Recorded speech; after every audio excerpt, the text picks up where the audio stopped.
Hey, what's up guys? I'm Joseph Ryan Bati, your tech warrior from Limang Siglo.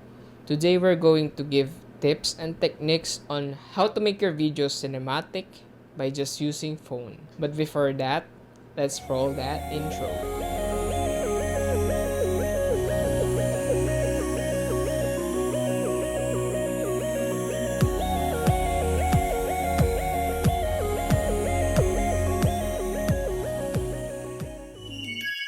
Now, what is cinematic?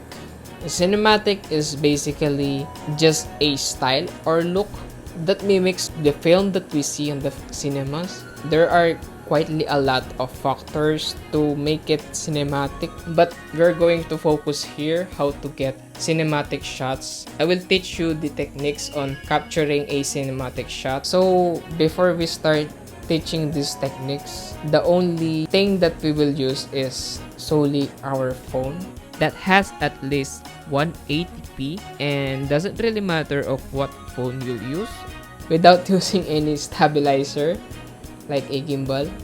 But before we start, I would like to say that these are all based on our experience from the interviews and documentaries that we do.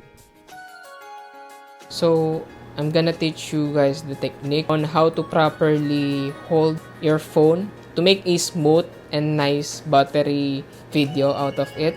And the technique here is to hold the phone with your two hands. You can also hold your phone, your arms, and just like this. Then technique 1 is how you handle your phone. Instead of stretching out your arms that results in shakiness and numbness, place and lock them together with your whole body. With this, you can get much smoother shots. Instead of moving just your arms, move your whole body with it. So like this. Now this techniques requires a lot of practice and effort and determination to do this because it's quite tiring to have this. Now on the moving shot, you now have a smooth panning and tilting shot. But how about the moving shot, like dolly and tracking shot? I know this requires some equipment, but let's just say we have this using your whole body, and with that, let's proceed to technique number 2. Technique number 2 is how you move. Moving shots are very satisfying to watch, so adding some movements on your shot makes it more cinematic. Now, instead of walking normally, take a smaller step, forward or backward. You can slightly bend your knees if you want, and this allows you to again get a smoother shot. My tip when you're moving backward, it is better to have someone at your back assisting you that you might trip, or at least scout the scene first. Before starting your shot, just do a practice shot of it, either record it or not. It's better to have a lot of options than be sorry just because you hesitated. If you are worrying about your storage, then constantly check what are usable or not. Have a backup storage, but it's better to have enough storage. Then always ready your phone to check on the angles. Learn to explore more, not just the typical panning and tilting. Always find a subject like a leaves, like a flower, and then you can start shooting out of there, and then you can pan it out. You start on the bulong, starts from the leaves, then pan or tilt it out until you finally reveal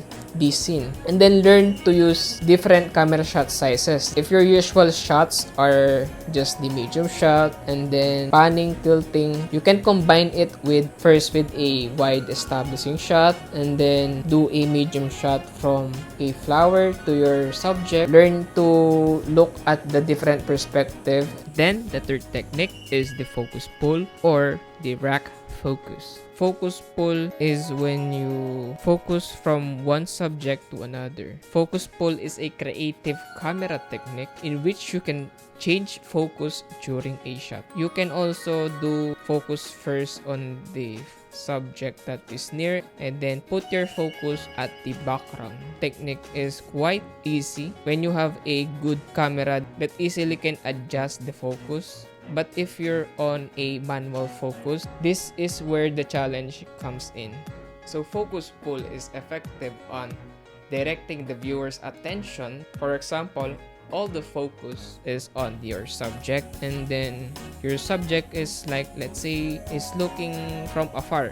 So from having all the focus onto your subject, you will now do this focus pull and put all the focus on the background, giving this idea that your subject is having a throwback or something, having a nostalgic memories on that scene, and it really emphasizes the subject's feelings towards the scene. So one technique in here is to establish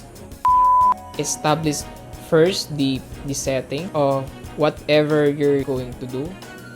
In our case, on the interviews that we do, it is the introduction of the program.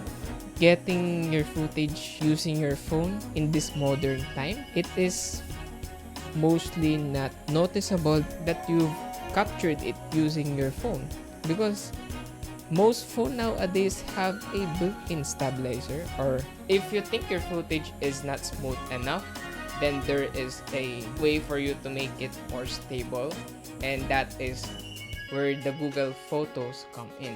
I am using the Google Stabilization, which is a open source app which is free. It allows you to stabilize your footage by just one tap.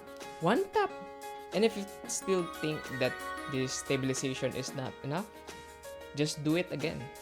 Stabilize what you have stabilized so far, but don't really expect that your footage is going to be a good one, because if it has really a lot of shakiness in it, the stabilization won't really do its thing, and you're gonna notice that there is some black bars on the edge. It gonna be cropped, or it's gonna have a jittery movement in it, and it's gonna really give you this very unnatural feeling, and it's quietly gonna be obvious that you did use a stabilization in the post-processing.